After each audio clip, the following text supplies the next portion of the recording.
What is your name and where are you from? My name is Rashid and I'm from Kuwait. I'm Tristan. I'm from originally from Colorado, but I'm from Phoenix. Moved up to here for college.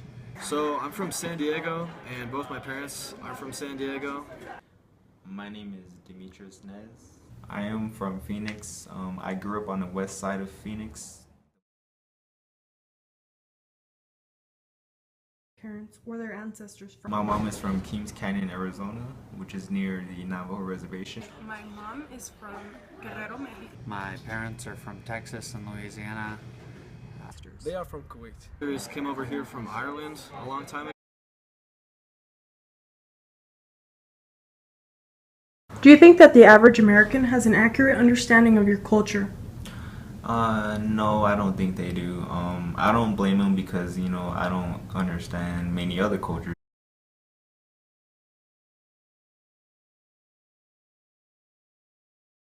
Not all natives, are cheap or alcoholics or drug abusers, I guess if a person has never been to a reservation, for example, the Navajo reservation, it would be really, really different from what they are used to, which is city life. The reservation is pretty rural. You have houses that are, very, very far from each other. You don't really have neighbors that are close. But I mean, it's beautiful, but then again, it's kind of like a boring place, kind of, for some people. And that's what brings up is just, drug use goes up, crime, domestic violence, everything. People don't understand that side of the part, I guess another thing would be like, I guess how we dress, like some people still think that we still live in like teepees, it shit is crazy. Still wear like those, traditional, clothes everywhere in there, it's not like that, we're caught up, we know the world now, I would say no, because since I came to the United States of America, I met too many people who lives here. People would think something wrong totally about my culture, and the rest would think something right about my culture. So I sat with too many of them, talking through too many stuff, try to correct what's wrong, try to change what they understood false and wrong. So I would say so. Some of them, they would think some good stuff or some right stuff about my culture, the rest would be no.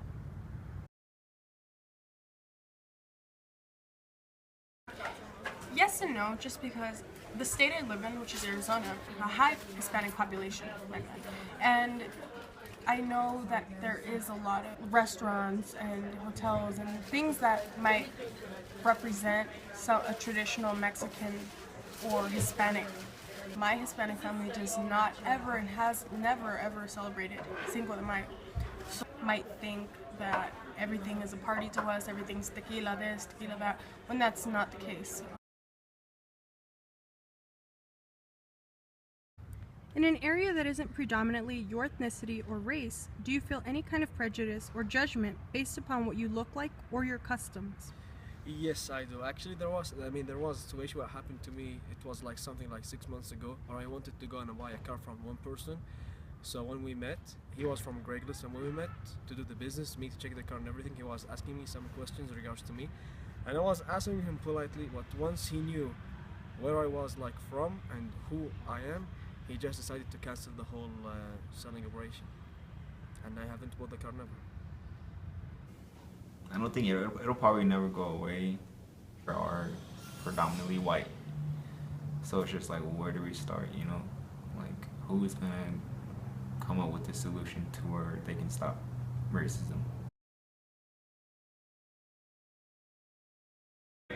Even though you are the predominant race in the United States, which is white, have you ever felt any discrimination towards you? Not so much discrimination, but I would say there's more of an emphasis on people who aren't a white straight male, People have more opportunity, scholarships, more employment opportunities. People seem to take more interest if you aren't the predominant race these days. What opportunities have you had working and collaborating in a diverse setting? I've been able to work in the restaurant field with Chick-fil-A for the past 2 years, and I've been able to work with different wide diversity of different guests and people that come in, order food, and visit with us. And it's interesting to see every day that there's so many different people that have the same mindsets running around here in America. What are your hopes for the future in regards to your children and their generation? There's a lot of different changes that they can make, and I just hope that they educate themselves and move forward in doing something to make great changes in regards to racism, immigration, and inequality with the criminal justice system, because I know there's so many different cases that could have been different if maybe the person was a different race or skin. My hopes for the future is that my children grow up, they do what they want to do. They are successful in what they do. Like, I want them to explore their interests and everything. I just want to be there for them, as a father, I hope they, do well, and then we start a cycle going where it's just every son, every daughter goes to college, and it's just a cycle instead of every son and daughter has a daughter when they're at 18, or I just hope to create a new cycle for my future family. For my kids, I'd like a future with a stronger nation, one that's not so afraid to hurt people's feelings and more so afraid with dealing with actual issues. Less emphasis on political correctness and more on what's right and wrong.